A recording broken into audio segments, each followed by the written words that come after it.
Yes, students, our today's lesson is Amar's Cafe. It's very interesting lesson but have very sad ending.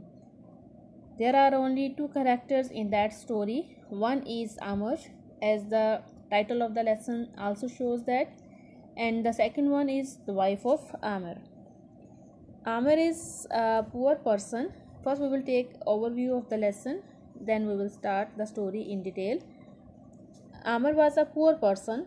He just sold, first he purchased the old things and then he sold them, and it was very tiring duty, it was very tiring work, and he was fed of all these activity and he wanted to become rich person. He wanted to start his own business. And there is also a setting of the story. His house was near a park, and there was a plot, a useless park. At the side of the park there was nothing on that plot, and then he decided to make his cafe on that plot. And he just planned, and he have many ideas and many thoughts and many imaginations to make his park, make his cafe there. So one day he was just planning about his cafe, and when he was suddenly struck by a truck, and he did not know that the truck was coming towards him. He was just so much occupied by his thought of starting a cafe. So let's start now the lesson. I have also underlined the hard words and write here the meanings of these hard words. The plot of land stood adjacent to the park. Nobody had thought of developing the site because everyone had assumed it was part of the park. A building had once stood on the plot, but now there was only a heap of rubble. 3 or 4 walls still remained outlining where rooms had once been, but it would only be a matter of time before these two crumbled and joined the large heap of debris on the ground. Bricks, stone, slabs, rotten bits of wood with protruding nails, broken glass, and twisted, rustling metal, along with heaps of smashed tiles, were widely strewn around the area.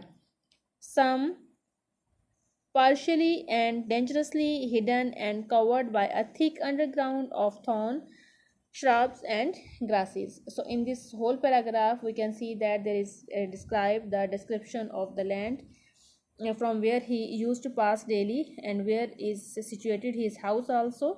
He is discussing, there is the discussion of a plot that was once there was a house and there was a garden also on that plot, but now everything is destroyed and all the destructive material is there. And now there is unattractive site. This ground is presenting an unattractive site, and the person, that poor person Amir, daily passed by that ground. So we see the next paragraph. A large mulberry tree stood in what was out at one time the front garden of the house, but this too had now been swallowed up and enveloped by the creepers, shrouding it and stifling its growth. The overripe mulberries, unpicked and untested save by the birds, had fallen and rotted on the ground, blotting innumerable surfaces with dried red smears. There was a time when the boy of the neighborhood had climbed the branches of the mulberry and delighted in picking and savoring the sour fruit, but now no one ventured on to this uncared for site. What once had been a flourishing house and garden, pulsating with life and laughter, now stood empty, desolate, and forgotten. So, there is also the description of a garden that once situated here in front of the house, but now there is nothing except one tree, and there is a description of the fruits of that tree. And once that place was the center of all human activity, there were laughter, there were happiness at that place, but now there is nothing. This place is now isolated, this showing the gloomy side towards anybody that passes by that land. Amar lived not far from this unusual sight, in a house that he had acquired with hard earned money. He passed the site by the park every day on his way to work, riding his bicycle, or more often than not, pushing it ahead of him. For attached to it were two large baskets laden with his wares. He dealt in brass and had done so for more years than he could count. The work hard bargaining when making his purchases and more hard bargaining when selling to customers. So here we are told that about the business of Amir. He has the business of purchasing the goods and then selling them, and it was very hard job. He had to bargain to the customers and he had to bargain from where he purchased the things. So it's very tiring job, and he is also tired of all that activities. So look on the next page. With an eye for the good deal, had made him weary, and he now spent many hours of the day and night thinking about doing something that was a bit more settled. How pleasant it would be to have some employment that did not require many miles of footwork, he had often mused.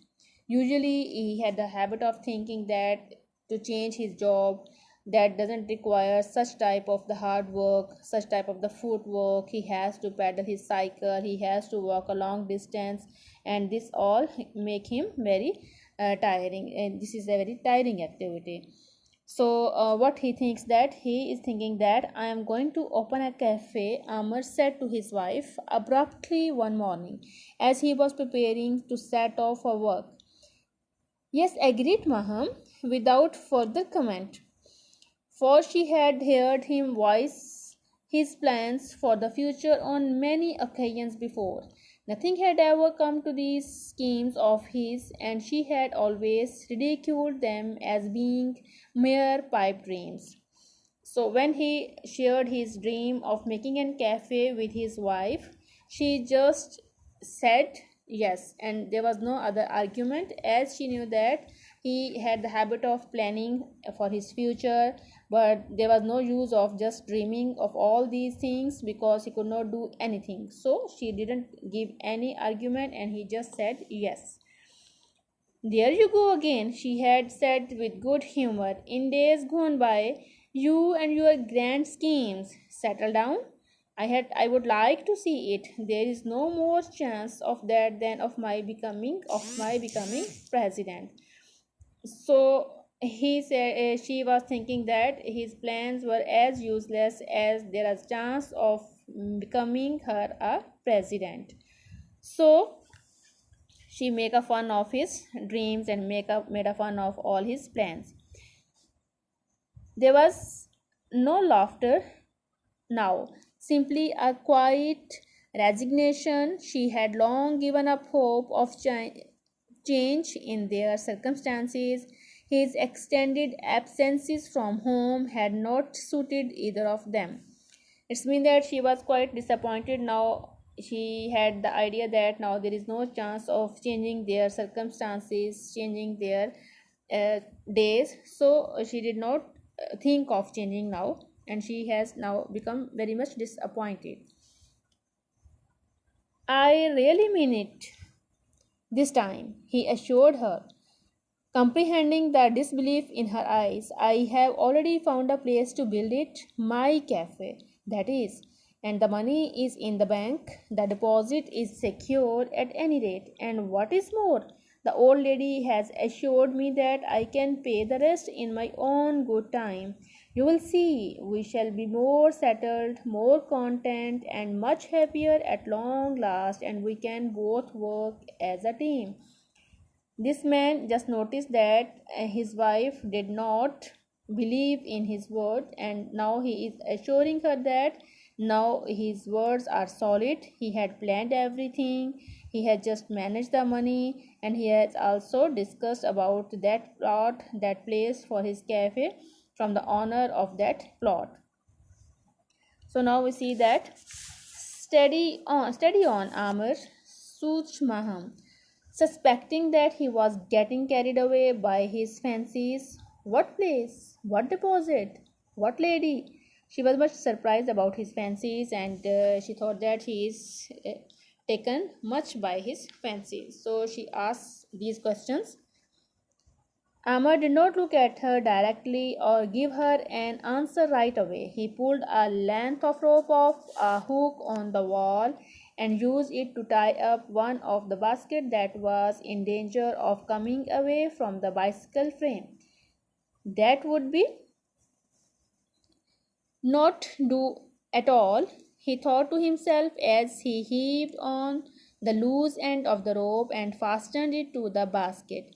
To have all my wares tumble down accidentally because of one loose string, what a thought! This is just he was thinking to himself. He just arranging his wares on his cycle. He was tying them with a rope, and he was thinking by himself.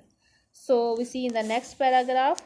What place? Replied Amar eventually, having taken his time in coming up with satisfactory explanation. Why the one off the corner next to the park?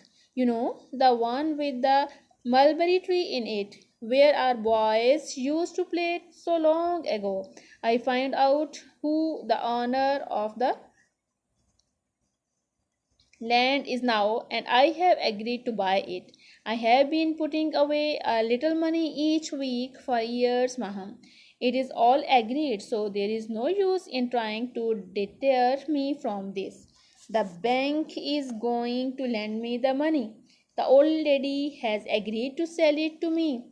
I shall start to clear the land on Saturday.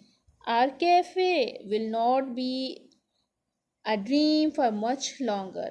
So, in the previous paragraph, when his wife asked him the question that where is the land and how he could manage the money, so he just busy in his activity with his cycle and with his tying up his items with the cycle. He was just thinking a satisfactory reply for his wife. So, after some time, when he composed himself, he just answered his wife. He told him her a great explanation that he told her about the plot nearby, and he told her that how he planned about it all everything, and he also told her that how he managed the money, how the bank is going to give him the loan, and how he could purchase the land. So for today it's enough. Tomorrow